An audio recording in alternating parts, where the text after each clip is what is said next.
میرے رسول پاک صلی اللہ تعالیٰ علیہ وآلہ وسلم ارشاد فرماتے ہیں کہ تمہیں بتاؤں گھروں میں سب سے بہترین گھر کون سا ہوتا ہے؟ او میرے بھائیوں، وہ کتنا کو بہترین گھر ہے جسے مدینے والے رسول نے بہترین کہہ دیا ہے۔ فرمایا تمہیں بتاؤں نا گھروں میں بہترین گھر کون سا ہے؟ ہم سمجھتے ہیں ٹائلیں اچھی ہوں، کمرے ہوادار ہوں اور کچن انواع و اقسام کے کھانوں سے بھرا ہوا ہو، سین اچھا ہو اور جناب ہر چیز کی سہولیات گھر میں ہو، امن ہو، سکون ہو۔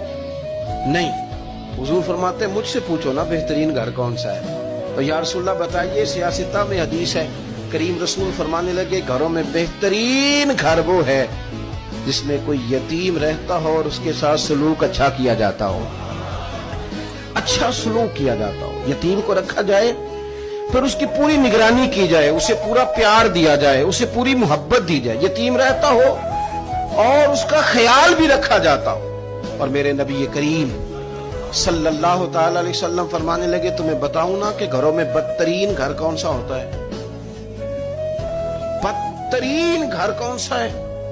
حضور بتائیے، فرمایا جس میں کوئی یتیم رہتا اور اس کے ساتھ سلوک نہ صحیح کیا جاتا، اس کو تکلیف دی جاتی ہو، وہ کرب میں ہو، وہ تکلیف میں ہو، وہ اذیت میں ہو۔